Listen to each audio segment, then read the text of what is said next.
მოგესალმებით პატივცემულო მეხუთე კლასელებო. განვაგრძობთ ჩვენი მათემატიკის კურსის ათვისებას. ეს არის მათემატიკა მეხუთე კლასი. მესამე წიგნია, აწერია მესამე ნაწილი, ავტორთა კოლექტივი გურამ გოგიშვილი, თეიმურას ვებხვაძე, ია მებონია და ლამარა ქურჩიშვილი. ვამთავრებთ ამ წიგნს. ვართ მეოთხე თავზე, რომელსაც ქვია ამოხსნათ ამოცანები, მოვიპოვოთ და შევისწავლოთ მონაცემები და ამ თავის პირველ პარაგრაფზე ვართ, რომელსაც ანალოგიურად ზუსტად ასე ქვია, რომ მოვიპოვოთ და შევისწავლოთ მონაცემები, ამოხსნათ ამოცანები.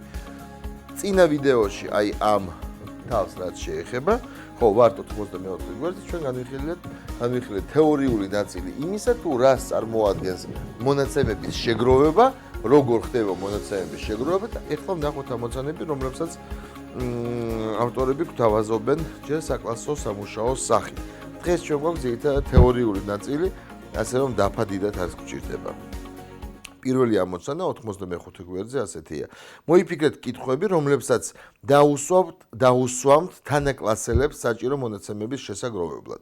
ვთქვათ, თანაკლასელებთან ერთად ქალაქგარეთ ექსკურსიაზე წასვლას აპირებთ.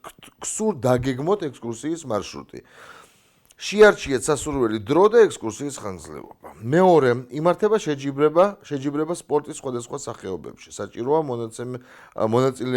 მონაწილეობის დაგეგმვა. მესამე, ვთქვა დაგეგმილია თქვენს ქალაქში ცნობილი მომღერლების სხვადასხვა დროს სტუმრობა. გსურთ მოაწყოთ ერთობლივი დასწრება რომელიმე კონცერტზე. გსურთ გაარკვიოთ, რომელი სატელევიზიო გადაცემები მოსწონს თქვენს თანაკლასელებს. და გსურთ გაარკვიოთ, კითხულობენ თუ არა თქვენი თანაკლასელები კლასგარეშე ლიტერატურას, რომელი ჟანრია უფრო პოპულარული. მოდით კონკრეტულად ერთი პუნქტი გავარჩიოთ, თქვენ დაუშვათ თანაკლასელებთან ერთად, გსურთ ექსკურსიაზე წასვლა, დაუშვათ ხართ თბილისში და გაქვთ სურვილი წახვიდეთ, დაუშვათ საათს, ცხეთაში, ხო? ამისათვის თქვენ ატარებთ რას? გამოკითხვას, რამდენი კლასელი, დაუშვათ კლასში 30 კაცია, რამდენ კლასელს სურს ამ ექსკურსიაზე წამოსვლა. დაუშვათ 30-დან სურს 25 ადამიანს. 5 წეზარება და უნდა რომ კარგად გამოიცინოს. უკვე იცით რომ ადამიანების რაოდენობა არის 25. შემდეგ თქვენ უკვე ეძებთ ტრანსპორტს, რომელიც თქვენ დაგეხმარებათ ტრაფიკში, გადაყვანაში თბილისიდან მცხეთამდე. თუ გსურთ ისეთი საგანმანათლებლო ექსკურსია, ამ შემთხვევაში თქვენ დაიქირავებთ ალბათ დაგჭირდებათ გიდის დახმარება. კიდევ ერთი პუნქტი თქვენი ექსკურსიის დაგეგმვაში. რა თქმა უნდა, მოგშივდებათ და თქვენ დაგჭირდებათ ან თან რაღაც წაღება საჭმლის, ან იქ სადღაც შეხვალთ კაფეში ან რესტორანში და შეჭამთ, ისადილებთ, ან ეს იქნება უკვე ისეთი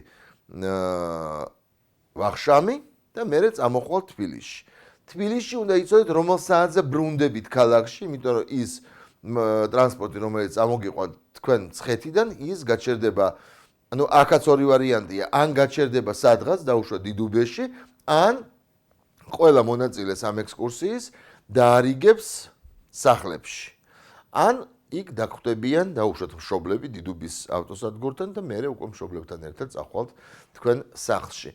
ამ ექსკურსიის დაგეგმვას, როგორც ნახეთ, აქვს რამოდენიმე პუნქტი, რომელიც თქვენ უნდა იცოდეთ და იმისათვის რომ ეს პუნქტი მონიშნოთ უკვე როგორც დაუშვათ დახურული, როგორც მოგვარებული, ხო? თქვენ უნდა იცოდეთ რა? მონაცემები იმის შესახებ, თუ საათ შეიძლება ამ მიკროავტობუსის იჯარით აღება, დაქირავება. რა ღირს, ხო? ძვირს ხوار გადაიხდით, ნახავთ შესაბამისად ნაკლებად ძვირად ღირებულს და მაგრამ არა იაფს, იმიტომ რომ არავის არ აქვს გარანტია, რომ ეს ავტობუსი თქვენ მიგიყვანთ დანიშნულების ადგილამდე და არ დაიშლება სადღაც გზაში. მერე გიდების შესახებ, ხო, თქვენ არ გჭირდებათ გიდი, რომელიც რაღაც მეცნიერულად რაღაცებს აგიხსნით, ხო, თქვენ გინდათ ადამიანი, რომელიც იქნება კომუნიკაბელური, რომელიც დაამყარებს ურთიერთობას თქვენი ასაკის ადამიანებთან და მარტივად და საინტერესოდ მოგიყვებათ იმ ადგილების შესახებ, რომლის დათვალიერებაც იქნება ამ თქვენი მარშრუტის დროს ჩანიშნული. შემდეგ უკვე კაფე ან რესტორანი ან წაღება საჭმელის ამ შემთხვევაში თქვენ შეთანხმებით ერთს აქვს დაუშვათ კიტრი, მეორეს პური, მესამეს ლობიანი, მეოთხეს ხაჭაპური, მეხუთეს შემწვარი ქათამი. ანუ ეს ყველაფერი არის დასაგეგმი და როდესაც რაღაცას გეგმავ, ამ შემთხვევაში შენ აგროვებ მონაცემებს. რა თქმა უნდა, მათემატიკაში ეს ყველაფერი უფრო გლობალურია, უფრო მასშტაბური და უფრო სერიოზული, მაგრამ ჩვენ ვიწყებთ აი ესეთი მაგალითებით, რომელიც არის ცხოვრებისეული, რომელიც თქვენ უკვე შეგხვედრიათ, ხვდებათ და ყოველდღიურად შეგხვდებათ ამა თუ იმ ფორმით. ეხლა მოდით ვნახოთ მეორე ამოცანა.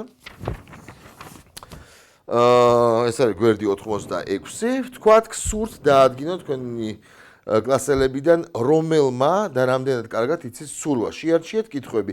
გიყვარს ზღვაზე დასვენება, დადიხარ ცურვაზე, ყოფილხარ ბათუმში, ყოფილხარ თბილისის ზღვაზე, იცი ცურვა, გიყვარს ცურვა, გინდა გაიუმჯობესო ცურვის ტექნიკა. ნუ აი ამ კითხვებიდან გამომდინარე, რა თქმა უნდა, შენ აი გიყვარს ზღვაზე დასვენება. შეიძლება უყვარს ზღვაზე დასვენება, მაგრამ არ შედის ზღვაში.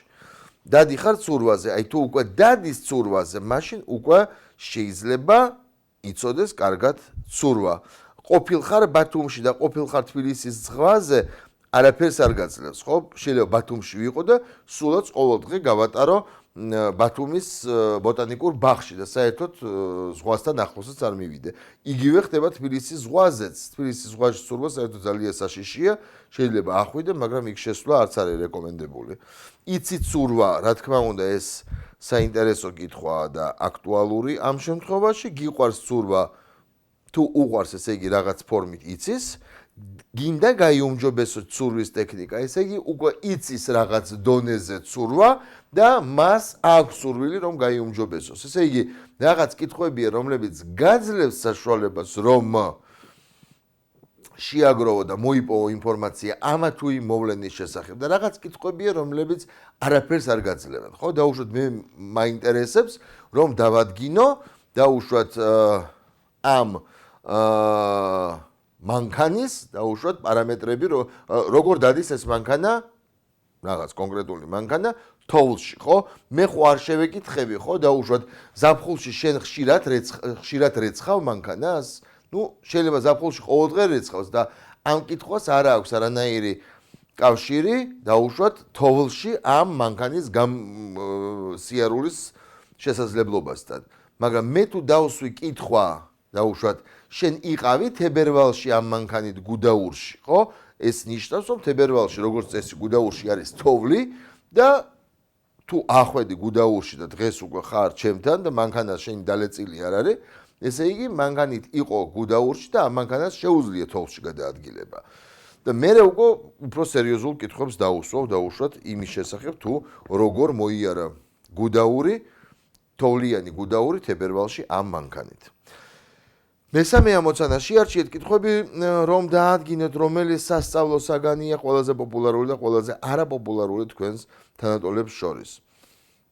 A. რომელი საგნის შესწავლას უთმობ მე დროს, B. რომელი საგნის სწავლებით იწყებ გაკვეთილების მომზადებას, რომელი საგნის სწავლა უფრო გიადვილდება, რომელი საგნის დავალებას ასრულებ სიამოვნებით, რომელი საგნის დავალების მომზადება არ გიყვარს, რომელი საგნის დავალების მომზადება უფრო გიჭირს, რომელი საგნის უკეთ ცოდნას ისურვებდი, რომელ საგანში მიღებული მაღალი შეფასება განიჭებს ყველაზე მეტ სიამოვნებას. რა თქმა უნდა, დაუშვათ ადამიანი, რომელიც არის გადაცებული მათემატიკით და უყვარს მათემატიკა, უფრო ეს სიამოვნება 10-იანის მიღება, ვიდრე დაუშვათ სხვა საგანში, რომელიც ნაკლებად აინტერესებს. მე ამ შემთხვევაში არც სხვა საგანს არ დავასახელებ, რომ არ დაგიკარგოთ თქვენ ინტერესი იმ საგნის მიმართ, მაგრამ რადგან თქვენ უყურებთ ეხლა ჩვენს გაკვეთილს, ესე იგი მათემატიკის მიმართაც თქვენ გაქვთ დიდი ინტერესი და გინდათ რომ გაიუმჯობესოთ თქვენი ცოდნა. ამოცანა ნომერი 4. 2001 წელს გამოშვებულ მოსწავლის ცნობარში ვკითხულობთ, რომ ჩინეთში 1 მილიარდ 275 მილიონი მცხოვრები, ინდოეთში 1 მილიარდ 10 მილიონი. ამერიკის შეერთებულ შტატებში 280 მილიონი. იცნობ თუ არა დღევანდელ მონაცემებს ამ ქვეყნების მოსახლეობის შესახებ, რა გეოგრაფიული მონაცემები შეიძლება იყოს უფრო ზუსტი ამ ცნობარის მიხედვით? ამავე ცნობარის მიხედვით საქართველოს მოსახლეობა 5.300.000 უნდა იყოს. იცნობ თუ არა ახალ მონაცემებს. მოიძიეთ ახალი მონაცემები თქვენ სახელმძღვანელოში, გამოიყენეთ სხვა ცნობარების და თქვენ აღმოაჩენთ ძალზე საინტერესო ფაქტებს. მაგალითად, ამჟამად მსოფლიოს ყველაზე მჭიდრო დასახლებული ქვეყანაა მონაკო. მისი ფართობი მიახლოებით 2 კვადრატული კილომეტრია, მცხოვრებთა რიცხვი 32,700. თქვენ შეგიძლიათ ნებისმიერი საინტერესო ინფორმაცია მოძებნოთ Google-ში, შეადაროთ და შეაგროვოთ ინფორმაცია იმ რეგიონის, იმ ქვეყნის შესახებ, რომელიც თქვენ გაინტერესებთ და გაიგებთ უფრო მეც. მეხუთე ამოცანა, რა კითხვები უნდა შეარჩიოს პურის საცხობის მფლობელმა პურის პოპულარული სახეობების გამოსავლენად? აი ესეთ საინტერესო კითხვარია. მე უფრო შორს წავიდოდი, ზოგადად საცხობის შესახებ დავსვავდი კითხვას, დაუშვათ ადამიანს უნდა საცხობის გახსნა და არა მარტო პურის საცხობის, იქ სადაც ხაჭაპურია, იქ სადაც ლობიანია, დაუშვათ აი პერსპექტივაში აქვს საცხობის გახსნა, ხო? რა თქმა უნდა, ჯერ უნდა შეარჩიოს უბანი, რაიონი, სადაც არის ბევრი ხალხი, ხო? ანუ სადღაც მიღრუებულ ადგილას, როდესაც გახსნი, საცხობს შენ პროდუქციას ვერ გაყიდი. ამიტომაც ხსნიან საცხობს ყოველთვის სადღაც მეტროს სადგურთან, გაჩერებასთან ახლოს, სკოლებთან, საავადმყოფოებთან, რაღაც დიდ ოფისებთან, სადაც ხალხი გამოდის შესვენებაზე და ყიდულობს ამ პროდუქციას. მერე რა უპირატესობას ანიჭებს ხალხი ამ პროდუქციის შერჩევისას, ხო? დაუშვათ რამდენად უფრო სარფიანია დაუშვათ ფენოვანი ხაჭაპურის გაკეთება, რამდენად უფრო მოთხოვნადია ფენოვანი ხაჭაპურის გაკეთება, თუ დაუშვათ იმერული ხაჭაპური, რომელია უფრო საინტერესო კუბდარი თუ ხორცის ღვეზელი. აი, როდესაც შეაგროვებს ამ მონაცემებს, აი კიდე საინტერესო მომენტია, მარხვის დროს უფრო გასავლიანია ჩვეულებრივი ლობიანი, რადგან ვინც მარხვაზია ის ლობიანს იყიდის, ზეთი და ლობიოა, ბოლოს და ბოლოს მეტი არაფერი. ვიდრე ხაჭაპური, სადაც ყველია და ადამიანი, რომელიც მარხვაზია, ამ პერიოდში ყველიან საჭმელს არ მიითმევს. ასე რომ, ბევრი ნიუანსის გაგება არის საჭირო, ვიდრე რაღაცას გააკეთებ, ეს ეხება ხაჭაპურს, საცხობს და ყველაფერ დანარჩენს. ეხლა მოდით საშინაო დავალებები განვიხილოთ, ბარემ პატარა პარაგრაფია და მოვჭეთ ამ თემაზე საუბარს. მონაცემების შეგროვების რა საშუალებებს გამოიყენებთ, რომ დაასახელოთ მოსახლეობის მიხედვით 5 უდიდესი სახელმწიფო? ნუ რა თქმა უნდა, შევალთ Google-ში, აქ თქვენ წიგნში გაქვთ მითითებული კიდე World Population, ესეთი რაღაც ოფცია Google-ის და გაიგებთ ინფორმაციას. შეიძლება ნახოთ გეოგრაფიის წიგნში მოსახლეობის შესახებ, სადაც გაქვთ პარაგრაფები. მაგრამ რა თქმა უნდა, ახლა როდესაც გაქვთ smartphone, პლანშეტი, კომპიუტერი, ეს ყველაფერი ძალიან მარტივია. მეორე ამოცანაში ესეთ რაღაცას გეკითხებიან, ყოველწლიურად ჟურნალისტები და ფეხბურთის სპეციალისტები ასახელებენ მსოფლიოს საუკეთესო ფეხბურთელს.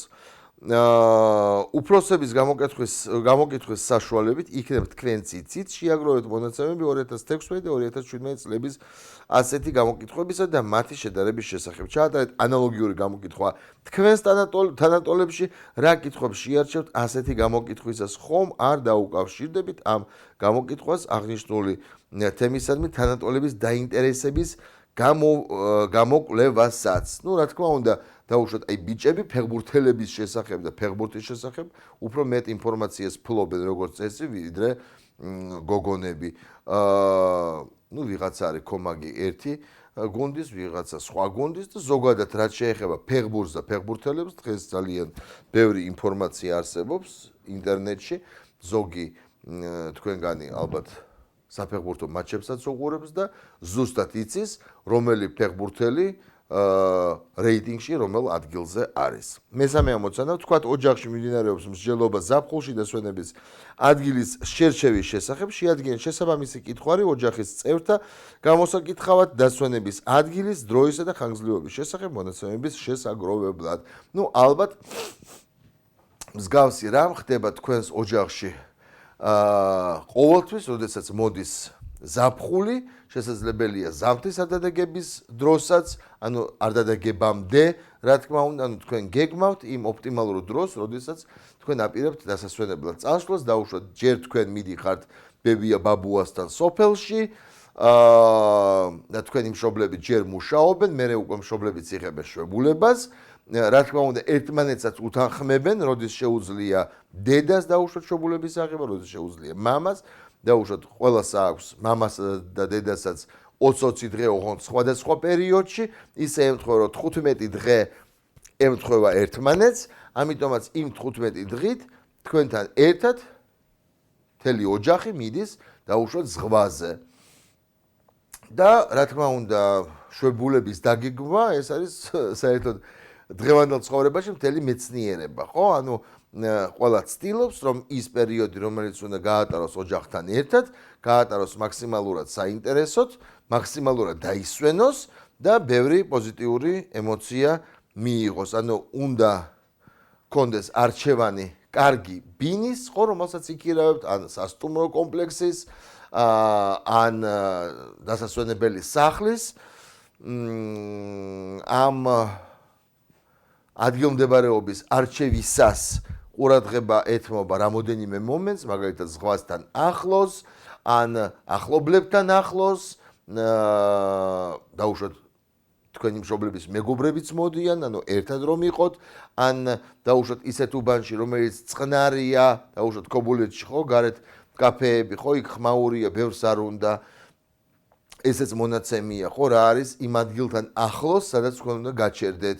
კიდევ ერთი მონაცემია, დაუშვათ თუ ხართ მანქანით, არის თუ არა მანქანის გაჩერების საშუალება და ღირს თუ არა ეს რაღაც დამატებითი თანხა თუ არ ღირს, მაშინ ან დაუშვათ სასტუმროს აქვს თავისი ეზო. ანუ ისევ და ისევ მთელი აი ამ ბოლო ორი ვიდეოს განმავლობაში ჩვენ საუბრობთ მონაცემების შეგროვებაზე, უახლოვდებით ჩვენ იმ თემებს, რომელიც ჩვენ გვექნება ამ პარაგრაფში, ამიტომაც საუბრობთ ჩვენ ესეთი ყოფითი საკითხების შესახებ. მეოთხე ამოცანა შეადგინეთ კითხვარი და შეაგროვეთ მონაცემები, რომ დაადგინოთ როგორ ანაწილებენ დროს თქვენი თანატოლები მეცადინეობასა და გართობაზე. გამოყავით პასუხებიდან განსაკუთრებული შემთხვევები, როდესაც გართობაზე დახარჯული დრო გაცილებით მეტი ან ნაკლები გაკვეთილების მომზადებაზე დახარჯულ დროზე. ნუ ადრე ადამიანები, ბავშვები, როდესაც მოდიოდნენ სკოლიდან, ისინი ცოტა ხანს ჯერ ჭამდნენ, მერე, ანუ ჯერ მოხვედი სახლში, დაიბანე ხელები, მერე დაჯექი ჭამე, მერე ცოტა ხანი დაისვენე, მერე დაიწყე გაკვეთილების კეთება, მერე დაისვენე და მერე წახვედი დაიძინე. დღეს უკვე სხვანაირი გრაფიკია, აი ამ გრაფიკიდან გამომდინარე, ანუ ხელში smartphone, მეორე ხელში წიგნი, მერე წიგნი გადადე, smartphone დაიტოვე და ასე შემდეგ. აი თქვენ თვითონ დაგეგმეთ და ჩაატარეთ გამოკითხვა. მეხუთე ამოცანა, ერთ-ერთი სკოლის მეხუთე კლასელებმა გადაწყვიტეს მონაწილეობა მიიღონ თანატოლებთან დაგეგმილ სპორტულ შეხვედრაში. ამისათვის სპორტული სამოსი, სპორტული ფეხსაცმლის, ერთნაირი მაისურებისა და ტრუსების ყიდვაა საჭირო. რა მონაცემების შეგროვებაა საჭირო, რომ შეგროვდეს თანხა და რამოდენიმე მოსწავლეს დაევალოს ფორმის შეძენა. რა თქმა უნდა გავიგოთ ერთი კომპლექტი რა ღირს, დაუშვათ რომ დამზადდეს თქვენი გუნდის საფირმო ტანსაცმელი, ხო? თქვენ უნდა იცოდეთ ზომები, ანუ უნდა გაიგოთ ამ თქვენს გუნდში რა ზომებია საჭირო, რომ ყველას მოერგოს, მერე თქვენ უნდა გაიგოთ სად შეიძლება შეძენა და ამავდროულად თქვენ უნდა გაიგოთ ის თუ სად შეიძლება რომ თქვენი გუნდის ემბლემები ან ლოგოები დაიხატოს, დაიპრინტოს ამ თქვენს მაისურებზე და ტრუსებზე. აქედან გამომდინარე, მთელი რიგი მონაცემია საჭირო, მაგრამ მთავარი და საწყისი არის თქვენი რაოდენობა, საჭირო არის ზომები, რომელიც მოერგება გუნდის თითოეულ მონაწილეს და რა ღირს პლუს ამას შესაბამისი გუნდის სტილის მისაღებად ამ ფორმას კიდე რა დატვირთვა ჭირდება, ანუ ნომრების და რაღაც ლოგოების დაპრინტვა, რომელიც უკვე ამ ფორმას მისცემს გუნდის ფორმის იერს. და ბოლო ამოცანა 97 გვერდზე, მე-6, მე-5 კლასელთა ნაწილი ზოგიერთ საგანში დამატებით მეცადინეობს, ზოგი მუსიკაზეც დადის, ზოგი ცეკვაზე, ზოგი სპორტითაა დაკავებული. შეადგინეთ კითხვარი, რომ იმსჯელოთ თქვენი თანატოლების მიერ სამუშაო დღის განაწილების შესახებ. ნუ თქვენ ცხადია, უნდა თავარი მონაცემი არის ის თუ რამდენი კლასელია, ხო, რამდენი შესახებ აკეთებთ თქვენ ამ მონაცემებს აგროვებთ, მე თითოულის გვარის გასწვრივ დაწერთ დადის თუ არა ის რამეზე, გარდა სკოლის გაკვეთილების გარდა კიდე სად დადის, ანუ ეს შეიძლება იყოს უცხო ენა, შეიძლება იყოს ცეკვა, ვარჯიში და ასე შემდეგ, შეიძლება დადის იოგაზე, შეიძლება საერთოდ სეირნობს ყოველდღე ბოტანიკურ ბაღში, როდესაც თითოეული კლასელის შესახებ თქვენ შეაგროვებთ ინფორმაციას, მე თქვენ შეგიძლიათ ეს ინფორმაცია ამ ინფორმაციას უფრო სისტემატიზაციის სახე მისცეთ და თქვა დაუშვათ ჩვენს კლასში, დაუშვათ, 20 კაცია კლასში, ხო? დაუშვათ 12 დადის უცხო ენაზე, დაუშვათ 17 დადის სპორტზე, ანუ პარალელურად სპორტზეც დადის და უცხო ენაზეც, ხო? დაუშვათ 4 ხო? 3 საერთოდ არაფერზე არ დადის, რადგან თვითონ მეცადინეობს სახლში. 5 დადის კიდე მათემატიკაზე, 8 დადის ქართულ ენაზე. მოკლედ ამ მონაცემების შეგროვების შემდგომ, ხო, უკვე შესაძლებელია ამ მონაცემების დამუშავება და ინფორმაციის მიღება კლასის შესახებ თუ როგორ ატარებენ მოსწავლეები დროს, მას მერე რაც დაირეკება ბოლოს ზარი და თავდება გაკვეთილები. აი ჩვენი ვიდეოც ამით დამთავრდა და ჩვენ შევხვდებით უკვე შემდეგ პარაგრაფში.